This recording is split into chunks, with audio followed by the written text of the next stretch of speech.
Кытайдын Сычуан провинциясында математика мугалими башталгыч класстын окуучусуна 2 суроосуна туура эмес жооп бергендиги үчүн аеосуз сабап салган. Бул тууралуу Ориентал Дейли кыздын үй бүлөсүнө шилтеме аркылуу жазды. Маалыматка таянсак, окуя болгон күнү 13 сентябрда Кытайда мугалимдер күнү белгиленген. 10 жаштагы окуучу кыз мектепке мугалимдерди куттуктап гүл көтөрүп келген. Болжол менен саат 14 чамасында кыз математика мугалиминен берген суроосуна экөөсүнө жооп бере албай калган. Мугалим туура эмес жооп үчүн жаза иретинде кызды чөгөлөтүп, отургузуп алып кулагынан тартып башына ура баштаган. Жабырлануучунун ошол эле класста окуган эгиз эжесинин айтымында мугалимдин жазасынан улам сиңдиси ордунан тура албай, отурган партасына классташтарынын жардамы менен гана жеткен.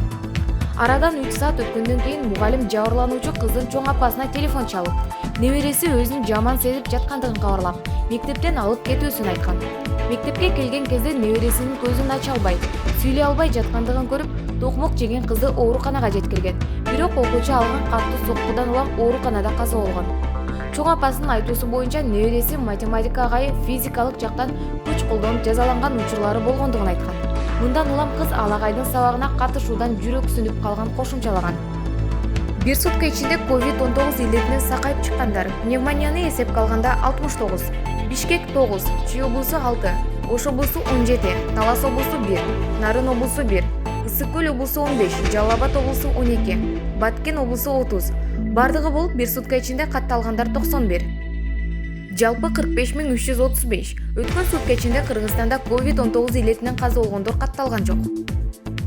Мурдагы модель Эмми Дорис АКШнын президенти Дональд Трампты сексуалдык зомбулук айыптады. Бул тууралуу The Guardian басылмасы жазып чыкты. Дористин айтымында окуя 1997 жылы Нью-Йоркто өткөн АКШнын теннис боюнча ачык чемпионатында болгон. Ал жерде ошол кезде ишкерлик кылган Трамп менен жолугуп, иш-чарадан кийин аны кучактап ыдык көргөзгөн.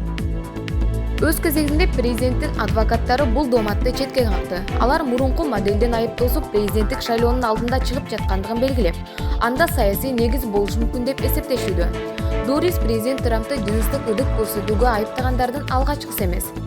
Мурдагы президенттик шайлоодо Трамптын каалаган аялды кармалай алаарын айтып, мактанганы жазылган аудио тасма чыгып кеткен. Трамп ал сөздөр үчүн кечирим сураган. Булак Назар Ньюс.